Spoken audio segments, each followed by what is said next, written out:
महाराज जी, पिछले 3 महीनों से आपके प्रवचनों को नियमित सुनने के बाद ऐसा लगने लगा कि मैं पशु से भी निम्नवत जीवन जी रहा हूं।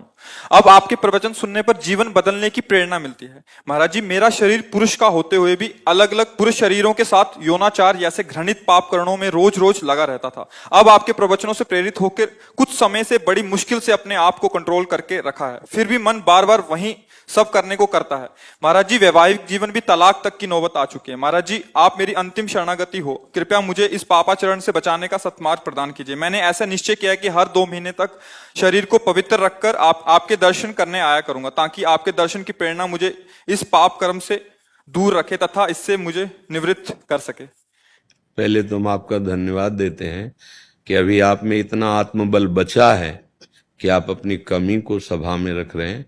आप बहुत मतलब अभी आत्मबल से युक्त है ना, ऐसी बातें समाज में नहीं रखी जाती, हिम्मत नहीं होती ना ऐसा कहना, अपनी कमियों को प्रकाशित किया। तो इसका मतलब कहीं किसी कोने में अभी सत्य का अस्तित्व है। देखो, ये तुम्हारी ही गलती नहीं है, ये संपूर्ण सृष्टि में काम अपना तांडव मचाए हुए। भाई हम चुप हैं, तुम चुप हो, लेकिन तुम मुखर हो गए तो सबकी दृष्टि तुम्हारे पे जाएगी। फिर लौट के अगर अपने हृदयों में देखा जाए तो कुछ ऐसा ही है सबका जीवन। ओपन हो गई तो फिर मुख में कालिक पोतती, समाज का ऐसा स्वरूप। लेकिन जो कालिक पोत रहा वो भी अपने हृदय को देखे। काम कोई ऐसा नहीं कि किसी को बख्श दे, उसी को बख्शता है जिसने भगवान को आश्रयदाता मानकर और भजन शुरू किया। अब तुम्हारे प्रश्न का उत्तर देते हैं। ये काम सुख बुद्धि होने के कारण आदरणीय और प्रिय हो गया, नहीं हुआ? सुख मिलने के कारण। आप ईमानदारी से बताओ, क्या आज तक आपको तृप्ति हुई? सच्ची बताना। नहीं ना? आज भी वही चाह है जो पहले से थी। इसका मतलब कभी नहीं हो सकती, क्योंकि वहां नहीं है सुख। विचार खुले, जब आपने प्रश्न किया तो इस शरीर में है क्या? इस शरीर में है क्या? मल और मूत्र के ही तो द्वार हैं, जहां छू जाने पर हाथ हमको पवित्र करना पड़ेगा। क्या है? दुर्गंध युक्त, चाहे जितना सुगंधित पेय पियो, भोजन पाओ, 6 घंटे बाद दुर्गंध युक्त मल बन जाएगा। एक मल का द्वार है। चाहे जितना सुंदर जूस और दूध पियो, एक मूत्र बन जाएगा। दोनों के द्वार हैं, मल और मूत्र। उसके सेवन का केवल एक ही मार्ग बताया गया है कि संतानोत्पत्ति रूपी जो भगवान की सृष्टि का क्रम है, उसकी पूर्ति के लिए काम का आदर किया गया है। भगवान ने कहा धर्मयुक्त काम मैं हूं, अर्थात जो ये सृष्टि जनित क्रिया है, संयम के द्वारा संतानोत्पत्ति करने के लिए ये जो पाणी ग्रहण संस्कार किया जाता है, इसकी ये वैराग्य को प्राप्त हो जाएगा, घृणा को प्राप्त हो जाएगा, और वो सच्चे मार्ग का पथिक बन जाएगा। पति पत्नी दोनों एक ही धर्म का आश्रय लेकर, भगवद आश्रय लेकर संतान उत्पन्न करना, मानो सृष्टि रूपी भगवान की पूजा करना, बस इतने के लिए काम का आदर है। ये व्यर्थ में गंदे आचरण करना है। ये जो अभी इन्होंने प्रश्न के पहले हमें बताया, क्योंकि हम तो बच्चापन से गंगा किनारे रहे, शास्त्र की बात तो हमें पता है, लेकिन ऐसा पता कि स्त्री स्त्री से आसक्त हो जाए, हमने तो सुना है मोह है न नारी नारी के रूपा। शास्त्र तो ऐसा आज उल्टा, और कलयुग का यही उल्टा कि स्त्री क्या बताया था, स्त्री स्त्री के हाँ, अब इनका तो मतलब हमें कहीं शास्त्र में परिचय ही नहीं मिला। ये तो मतलब कलयुग की देन हो रही है। देखो, यदि तुम्हें भगवान ने मानव दे दी है और सुख और शांति की इच्छा है, तो वो केवल भगवान की शरण में, भगवान के नाम में। नहीं तो जैसे मन समझाता है कि एक बार भोग लूं तो शांति मिल जाएगी, ऐसा मन कहता है कि जो इच्छा होती है एक बार तो यार देख लेते हैं। आपने अनेकों बार देखा है, अनेकों शरीरों को देखा, ईमानदारी से आप कह रहे हो, फिर भी आपकी वृत्ति वही है। आज से अपने इस दगाबाज मन की सलाह को मारना सीखो, महात्मा बन जाओगे। कुछ नहीं बिगड़ा है। हमारे भगवान की ऐसी ही कृपा है, नहीं तो किसी का उद्धार ना हो। कितना भी बड़ा अपिचेत सुदुराचारो भजते माम अनन्य भाग साधुरेव समंतव्या, भगवान कह रहे मैं उसे साधु मानता हूं, सम्यक व्यवसिता ऐसा। बस ये ध्यान रखना, इसका अर्थ समझ लेना। उसने बुद्धि से निश्चय कर लिया कि यार अब इसमें किसी में सुख नहीं है, हम जो सुख शांति पाना चाहते हैं वो इनमें नहीं है। वो भगवान में है।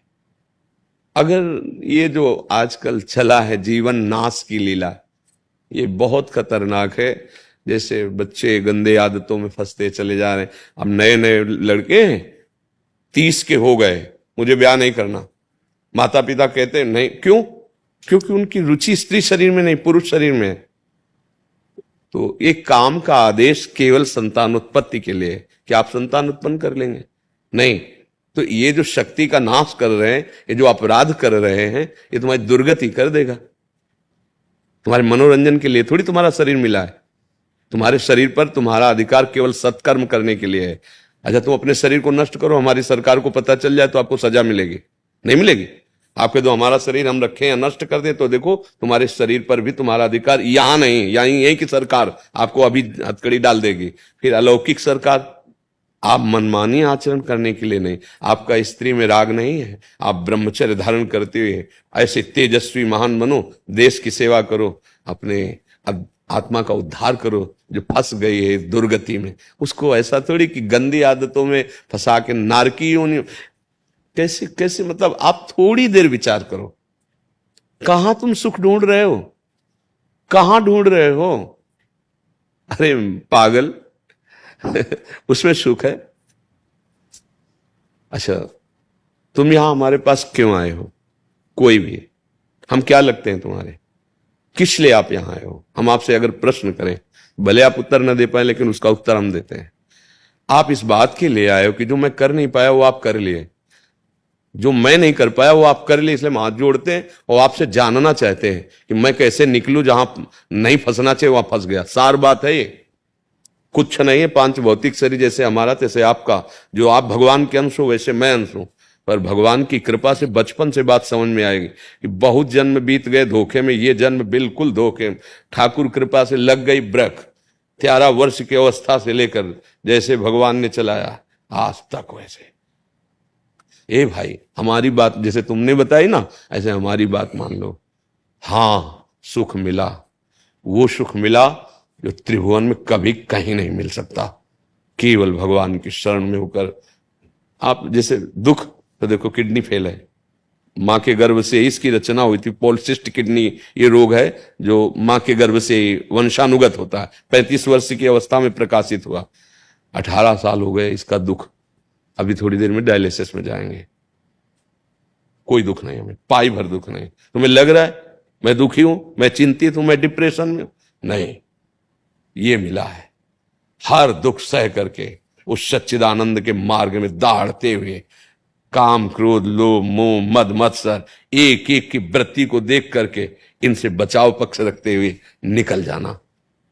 हमें तो लगता है कि इनको स्त्री शरीर से प्यार नहीं, वो काहे को धोखे में किसी को डालते हैं। अरे उसके लिए तो दूसरा वर मिल जाता, आपने उसको स्वीकार किया, और उसके प्यार का विभाजन उसको बर्दाश्त नहीं होगा। आप समझो उसके हृदय को कितना दुख हो रहा है कि वो जब जान रही मेरा पति ऐसे आचरणों से उसके, अब आपको क्या अपराध नहीं लग रहा? आप सोचो कैसे पापाचरण में उतरे हो, कहां उतरे हो। अभी चांद से निकलो। महाराज जी, जैसे आपने बोला कि विवाह की इच्छा नहीं होती, वैसे हमारे पास बहुत सारे ऐसे प्रश्न आते हैं कि वो विवाह नहीं करना चाहते, बट पारिवारिक इतना दबाव होता है कि वो क्या खुल के अपनी बात रखें? नहीं, रखना चाहिए खुल के बात। किसी लड़की के साथ धोखाबाजी करोगे तो तुम्हारे, या कोई लड़की किसी पुरुष के साथ धोखाबाजी, तुम्हारी स्त्री शरीर में आ सकती है, तो खुल के बात करो ना, खुल के बात करो। दूसरे की जिंदगी के साथ खिलवाड़ क्यों करो? मान लो आपको वो जो, हमें तो शब्द याद नहीं, हाँ, तो आप किसी वर को आप वर्ण करें समाज और पिता आदि की दबाव के कारण, और आपको वो प्रिय है नहीं, फिर उसकी जिंदगी के साथ धोखा हुआ। या आप जो दूसरा शब्द है उस, हाँ, वो आपको लड़की प्रिय नहीं, लेकिन आप अपनी शान मर्यादा रखने के लिए, तो वो तुम्हारी मर्यादा रखने केवल चीज है क्या? वो तो पाणी ग्रहण की अपने जीवन की हर आवश्यकता आपसे पूर्ति कराना चाहेगी। अगर ऐसा नहीं तो आप उसके साथ दगा कर, और फिर आप कहां गिर रहे हैं? आपका मतलब, मुझे तो इतना ऐसा लगता है कि भगवान ने बड़ी कृपा कर दी। यदि तुम्हारा ब्याह में मन नहीं, तुम्हारा स्त्री में आसक्ति नहीं, तो जीवन भर इसी से डरते रहा जाता है। महात्मा बनकर भी इसी बात से डरते रहा जाता है कि कहीं हमारे कदम फिसल न जाए। और उसको रुचि नहीं, अरे यार महात्मा बनने में क्या दे रही है? तुम पैंट शर्ट में महात्मा रह सकते हो, ब्रह्मचारी रहो, खूब व्यायाम करो, भगवान नाम जप करो, नौकरी पेशा करो, समाज सेवा में लगा दो, जीवन कृतार्थ हो जाए। काहे को गंदे महर्षि, बात यहीं तक रुक जाए तो ठीक है, बट जैसे आपने बोला स्त्री में रुचि नहीं है बट पुरुष में है। अरे ये, हाँ, ये माया का बहुत मलिन फंदा पड़ गया। माया को बहुत मलिन फंदा पड़ गया। कामोपभोग में जो ऐसी रति हो गई, बहुत ही हानिप्रद है, बहुत हानिप्रद है। क्योंकि हमारा जीवन केवल कामोपभोग के लिए नहीं है, हमारा जीवन काम पर विजय प्राप्त करके राम की प्राप्ति के लिए है। विश्राम, आत्मबोध प्राप्त करने के, केवल यही सुख हमारे लिए है क्या भाई? बंदर, कुत्ता, कबूतर, पशु पक्षी सब इसी में लगे हैं। फिर कहा गया दुर्लभो मानुषो देहो देही नाम क्षण भंगुरा तत्रापि दुर्लभम मन्येत वैकुंठ प्रिय दर्शनम। बड़ा दुर्लभ मानव देह, इसके लिए दुर्लभ देह बहुत मतलब हानि का विषय है, बहुत पछताना पड़ेगा। अभी श्वासें हैं, काम बना लो, राधा राधा राधा, और अब लो नशानी अब ना न सही हो। कोई भी गलती सुधारी जा सकती है, अभी समय है, अभी प्राण है शरीर पे, नहीं फिर तो चांस ही नहीं है। फिर तो चांस है जब इन कर्मों का, अगर ये नष्ट नहीं हुए कर्म, और इन कर्मों का आप गुप्त रूप की ये सब बातें मतलब है, संत महात्मा क्यों इस विषय पर जाए? पर भगवान की ऐसी लीला है कि अब ऐसे जिससे संतान उत्पन्न होती है वही वीर है ना। आप किसी भी तरह से उसका क्षय करते हैं तो संतान के हत्यारे हुए कि नहीं? सूक्ष्मता से बताओ। अगर वही यथायोग्य स्थान पर पहुंच जाता तो संतान रचना हो जाती ना। अब आप उसको कहां प्रयोग कर रहे हैं? वही संतान है ना, उसमें जीव है, वो व्यर्थ नहीं है। महापापी हो जाओगे, इसलिए बुद्धि भ्रष्ट हो जाती है और दुर्गति को प्राप्त होती है। चाहे अब ये जो शब्द आप बोल रहे हो ये तुम्हारे सुधार के लिए बोल रहे हैं। यदि तुम्हें स्त्री शरीर प्रिय नहीं, पाणी ग्रहण करने की भावना बिल्कुल मत रखना, क्योंकि केवल पाणी ग्रहण, संतान उत्पत्ति, सृष्टि पूजा के लिए तुम ब्रह्मचर्य रहकर समाज की सेवा कर सकते हो। आप देखो ना अपने देश प्रदेश में है, रहकर कर सकते हो। आप एक तेजस्वी तपस्वी हमारे देश के वीर जवान हो सकते हो, देशभक्त हो सकते हो, भगवान के भक्त। आओ दिव्यता की तरफ, पशुता की तरफ क्यों जा रहे हो? चाहे माता बहन हो, चाहे पुरुष हो। यदि आपको ऐसा नहीं तो आप अपने घर में रहकर ब्रह्मचर्य पूर्वक तपस्या आराधना करो। एक से एक देवियां महाभागवत हुई जिन्होंने भगवान को अधीन कर लिया है। ऐसे नार की बेमतलब चेष्टाएं, बेमतलब क्रियाएं, तो बेमतलब जीवन व्यर्थ चला जाएगा भाई, इसमें कोई सार नहीं। अगर अग्रस्त होकर उसके अंदर काम वेदना आती है, वो अपनी पत्नी को स्वीकार करता है तो कोई पाप नहीं, क्योंकि धर्म से उसने अग्नि को साक्षी करके वेद मंत्रों के द्वारा पाणी ग्रहण किया है, भगवान को साक्षी किया है। अगर वहां तो उसका, लेकिन अन्य, ये बहुत बड़े पाप की बात है भाई। हम तो प्रार्थना करते हैं कि आपकी बुद्धि बहुत जल्दी शुद्ध हो और आप इन सब दोषों से मुक्त हो जाए। महाराज जी, इसमें एक और प्रश्न था महाराज जी, जैसे क्या स्वभाव को परिवर्तित किया जा सकता है? ये तो भैया आप स्वभाव ना परिवर्तित करें तो भगवत प्राप्ति कैसे करेंगे? अरे भाग्य का परिवर्तन, स्वभाव का परिवर्तन, ये कोई खिलवाड़ का मार्ग थोड़ी, परमार्थ का मार्ग है। जो नर होए चराचर द्रोही, आवे सभय शरण तक मोही, तज छल कपट मोह मद माना, करो सद्य ते साधु समाना। वृंदावन में बैठ के बोल रहे हैं, केवल ये राधा राधा जपे हो, आज के बाद अपने नियम का पालन करें। पीछे वाले को आग लगा देंगे, कैसी बात करते हो? हम किसी के बल से बोलते हैं, हम कोई प्रवचन थोड़ी केवल कर रहे हैं। और जीवन का परिवर्तन ना हो जाए, दिव्यता ना। हाँ, अब सावधानी की बात कह रहा हूं। पीछे जो हमारे देह रचने के समय कर्म बनाए गए, उनमें सुख और दुख का संयोग रहता है। जैसे ये किडनी फेल, हम किसी भी दुख का तारतम्य न जोड़ें, वो पहले से निश्चित है। लेकिन जो नवीन खेती है, इसमें आग लगा सकते हैं। पुराना स्टॉक जो जमा है वो हमारे हाथ से खत्म, उसकी चाबी भगवान के हाथ में है, जो संचित कर्म कहते हैं। ये जो नवीन कर्म इस जन्म में बन गया, इसको सुधारा जा सकता है, प्रायश्चित किया जा सकता है। अभी संभाला। सबसे पहला प्रायश्चित अब लो नसानी अब ना नसे हो, वो तुम हाथ उठा के बोले हो। दूसरा प्रायश्चित भगवान का नाम निरंतर रटना। तीसरा, जब हम भगवान के आश्रित हैं तो वो अहम त्वाम सर्व पापेभ्यो मोक्षयिष्यामि मा शुचा, मुनि के बल से कहते हैं। भगवान कह रहे ना, मेरी शरण में आ जाओ, अहम त्वाम सर्व। गलती बच्चों से ही होती है। हमारी दृष्टि में, हमारे भगवान की दृष्टि में आप बच्चे ही हो। जब शुद्ध ज्ञान नहीं है तो चाहे 80 साल के हो, बच्चे ही तो हो। ये कौन खेल खेलता है? बच्चे ही तो खेलते। बच्चे अज्ञानी हो, अभी अज्ञानी, अब जग रहे हो, हम तुम्हारा सहयोग करते हैं। यहां आशीर्वाद मांगने की जरूरत नहीं। सतमार्ग में तुम चलो, जान की ताकत लगा देंगे। जो हमारे जीवन में जितना है, हम इसीलिए बैठे हैं, इसीलिए बोलते हैं। हमारा उद्देश्य केवल है कि हमारे देश, हमारी समाज समझे अध्यात्म किसे कहते हैं और आशीर्वाद किसे कहते हैं। ऐसे नहीं जा आशीर्वाद नहीं, जाओ, तुम्हें डांट के भगा देंगे, फिर इसके बाद परिणाम देखना। कि तुम्हारे जीवन का परिवर्तन होता है कि नहीं।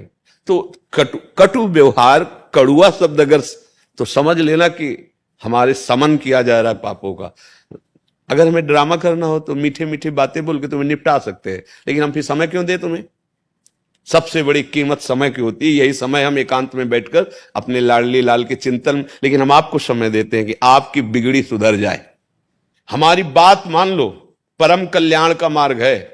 न जंतुर बनाने की जरूरत है, ना किसी का हाथ रखवाने की जरूरत है। बात मान लो, भगवान तुम्हारे साथ है, और क्षमा इसलिए कर दे कि हमारे बाप हैं वो, हम उनके अंश हैं। ये नहीं डरना कि अब हमारा क्या होगा। अगर हरि शरण में आ गए तो देखो, आप चरित्र पढ़ के देखो कि बड़े गंदे गंदे आचरण करने वाले महात्मा बन गए। चरित्र हमारे भगवान ऐसे करुणामय न होना तो हम लोगों की बस नहीं है। कहां वो अव्यक्त अखिल ब्रह्मांडों के स्वामी, और कहा हम एक शरीर पे आसक्त जीव, भला उनको कैसे? पर उनकी कृपा से। तो वही कृपा आप पर भी है, क्योंकि आप भी उनके बच्चे। बस नियम से चलना। और नाम जब शुरू किया कि नहीं? महाराज जी, जैसा गाड़ी चलाते हैं, नहाते समय, जब जब वृक्षों में पानी डालते समय नाम जप करता हूँ, और जैसे आपका प्रवचन सुनता हूँ रात में, उसके बाद राधा नाम का जो कीर्तन है वो सुनता हूँ। बस बस धीरे धीरे काम बनता जाएगा। अच्छा, कोई नशा और ये सब? आज तक जीवन में ना शराब पी, ना अंडा खाया, ना मांस, ना मकर, ना जुआ। हाँ, कोई न कोई दोष हम, कोई न कोई दोष नहीं, कोई बात नहीं, इसमें दुखी हो। कोई न कोई दोष गिराता है। किसी को कोई दोष होता है, किसी निर्दोष तो है नहीं कोई। निर्दोष तो ब्रह्म है, या जो ब्रह्म आराधन में है। नहीं भाई, बहुत तुम्हारा आदर हम करते हैं, इसलिए पहले धन्यवाद दिया। आप अपने जीवन को सुधारिए। और आज सुनो, प्रसन्न होके देखिए। आज से आप बल देखिएगा, सहयोग कैसा मिलता है ये खुद देखिएगा आज से। ये जब जबान से नहीं, अंदर से। अगर तुम ऐसे किए हो ना और रो दिए हो ना, तो तुम देखना कि अगर तुम सोचोगे भी तो उसी सोच में बैठे दिखाई देगी। तुम्हें भय लगेगा सोचने में, करने की तो बात जाने दो। बस जैसे कहे वैसे चलो। प्रभु महाराज जी, 2 महीने में मैं आपके दर्शन करूंगा पवित्र रहकर, ताकि मैं हाँ, नहीं वो तुम्हारी रुचि की बात। मेरे मन में ये भावना रहेगी कि मैं पवित्र रहूंगा तभी महाराज जी के दर्शन कर पाऊंगा। नहीं, ना पवित्र अगर देखो, उसमें तो जाना नहीं। और हाँ, और अगर इधर उधर कहीं मान लो घर में, तो उसको मत सोचना कि अपवित्र हो गए। क्योंकि अगर कहे कि हम बीमारी ठीक करके डॉक्टर के पास जाएंगे तो थोड़ी गलती है। हम जैसे भी हैं, पिछले बुरे कर्मों का प्रायश्चित कुछ कर। तुम नाम जप करो और गंदे आचरण मत करना। वकील जोरदार हो, मुकदमा जीत जाते हैं। तो चिंता मत करो। हाँ, चिंता मत करो। और सबसे प्रार्थना है, देखो ये भाई महात्मा का अंश कहीं हृदय में है, सत्यता है तभी बोल पाए हैं। और हम जानते हैं, जैसे लोग ले गए थे, हम अमुक हमने बचपन से मन को पढ़ा, ये बेईमान किसी का दोस्त नहीं है, एक क्षण में गिरा सकता है। तो सबसे गलतियां होती हैं। भगवान का आश्रय लेकर हम अपनी गलतियों को हटाकर कि सद्गुण प्राप्त करने के लिए मानव देह प्राप्त की है। हम अच्छे आचरण करें, हम भगवान को प्राप्त हों, हमारा मन आनंदित हो जाए। अब हमारा जन्म सुअर कुत्ते की तरह ना हो। ये मनुष्य जन्म है यार, मनुष्य जन्म है। इसको ऐसे गंदी बातों में मत काटो। और जो नहीं समझना चाहेंगे वो भगवान की बात नहीं समझते, फिर हम तो उनके दास हैं, कैसे समझे? व्यर्थ में ब्रह्मचर्य नष्ट करना मृत्यु पाप, इसके सिवा और कुछ नहीं है। करके देख लो, बाद में जब तुम्हारे हृदय की स्थिति हो तब समझना। क्योंकि सारी लड़ाई यही होती है, और तुम्हारी रुचि यही है। तो अगर तुम संयम से रहो तो पैंट शर्ट में तुम महात्मा बन सकते हो। असंयम तो ठीक बात है नहीं।